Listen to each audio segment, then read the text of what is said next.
Pastor Ashley and Pastor John here. What's going on? And we are so excited to talk a little bit more about this term APEST, which hopefully you're familiar with by now. But if you're not familiar with, what is APEST? Yeah, it's great. So this is language that we've introduced in order to explain the giftings that, according to Ephesians, we find in the church. It's the gift of the apostle, A, the gift of the prophet, P, the gift of the evangelist, E, the gift of the shepherd, S, and the gift of the teacher, T. So, good job, you passed the APEST. test. There you go. Whoop, whoop. I've only been studying this stuff for like 2.5 years. So, yeah, APEST. One of the first things that comes to mind, just totally honestly, is when I hear words like apostle or prophet or evangelist, I get this picture of either like John the Baptist out in the desert eating locusts or like a really out of touch person yelling on the street corner. So can you help us just understand a little bit how that's not what you're talking about? Yeah, so there's a lot that's happened within the context of church culture over the last decades where we've really seen some of these quote unquote titles that have been applied to people, and because of just the nature of humanity, there's been some abuse. So you might have grown up in a church where they use the title as prophet or the title of apostle, and it's almost something that they lord over people. And because of that, again, there's the nature of humanity that uses that as an abuse. So they're either weird or unapproachable. So what we're saying, this isn't about title, this is about gifting. I don't need, like if any of you walk away from this season with the idea, if I got to get the word apostle printed on my business card, I'm probably thinking you got the wrong picture. Or tattooed, yeah. Really, the hope is that we paint a picture according to Scripture of the gifting. So this isn't necessarily office, this is gifting. We're not talking about what people should call you, but more the way that we believe you're wired to function based off the giftings that the Lord's placed in you. So it does take a little bit of unlearning to really grab a hold of the truth of APEST. Yeah, and I guess one of my questions is, we as a staff, we have the opportunity to go online and take an actual test that then spit out our results and we can process them.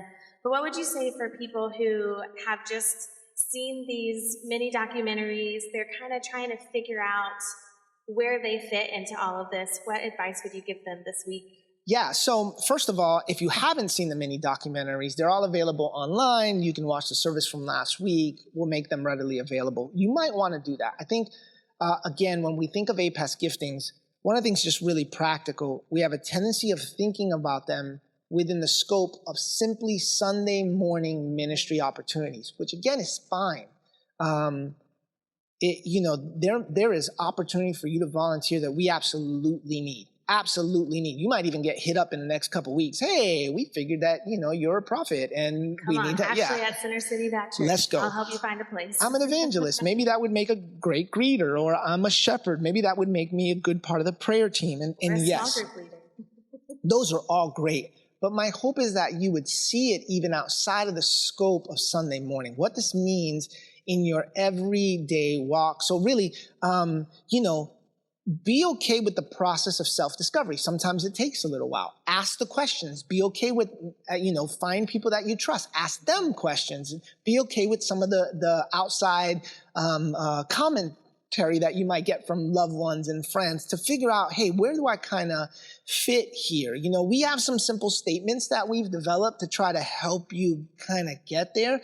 If you're the mom of the group and always have a purse that's full of Band-Aids and vitamins. Maybe you're a shepherd, like maybe you're looking out for people. You might have been called the dad of the group, the one who's always making sure that everybody's okay after a loud night, right? Like maybe you're a shepherd.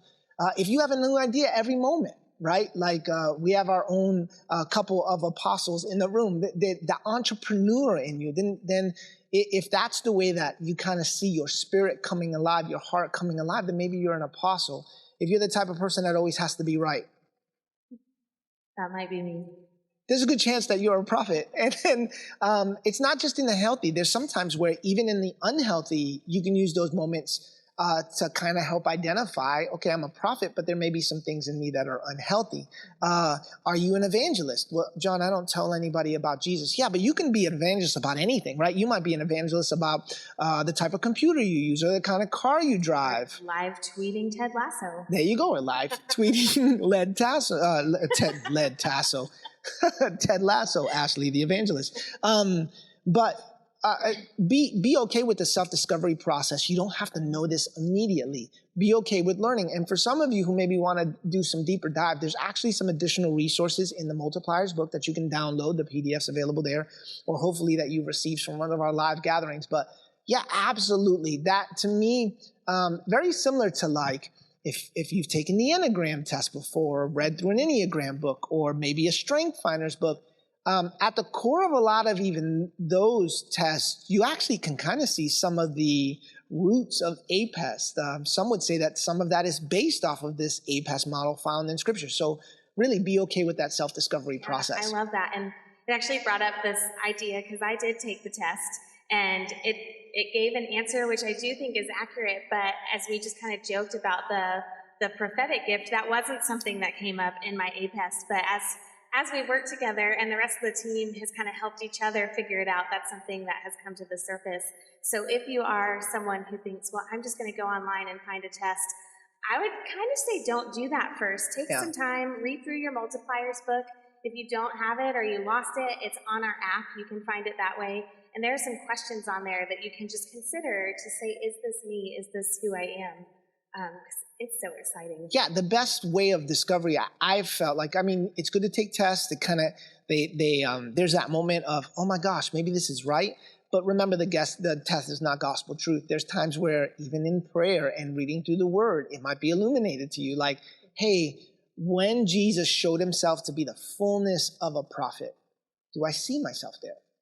Is that something that I espouse to? Like, I can think of like Jesus flipping the tables in the temple. Some people read that story and they're like, oh my gosh, that's a little scary. Well, you might not be a prophet, but for the prophets in the room, you're like, yeah, flip them tables, fool. You know what I'm saying? Like, so, is that the prophets or the wrestling fans? Well, in the room? that too. In the same breath, like the shepherd. For me, I rank fairly high in shepherd. Like those are my two. Apostolic shepherd is kind of where I sit. The woman at the well, the woman caught in the act of adultery. Those stories where Jesus is bending over, writing in the dirt. Where are your accusers? I don't get excited because he made the people feel, the Pharisees feel bad. Like that's cool. But what excites me about that passage is Jesus looking into her eyes and naming her, right? Like, where are your accusers?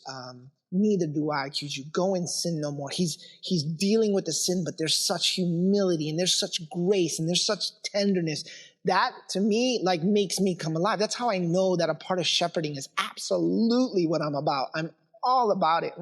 Maybe you're the evangelist, right? So Jesus telling the disciples, come follow me, and giving them a vision for their life that, you'll be a fisher of men. What a beautiful picture of, here's a vision. You can totally be about this if you just follow me. Maybe you're an evangelist. So even following through in Scripture and allowing the Lord to illuminate that in you would be helpful.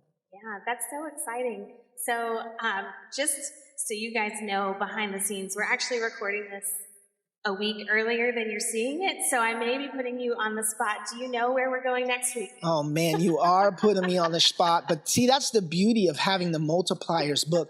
The Multipliers book gives us insight to not just where we've been, but where we're going. And where we're going next is multiplying in generosity, which I think generosity gets a bad rap. People don't like teaching about it because they say it's quote unquote, it makes people feel uncomfortable. But here's what I've learned, that there are laws to generosity that, if applied to life, bring about the best of who we are.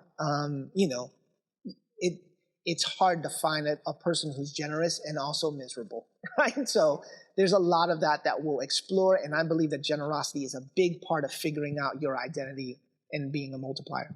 Awesome. Well, we are so excited Yeah. to keep going in this multiplier series. Don't forget, if you've missed a message, go back and watch them, because at the end of the series, we're going to be having a celebratory lunch together. Can't wait. Yeah, so excited. In the meantime, have a great week, and we will see you on Sunday.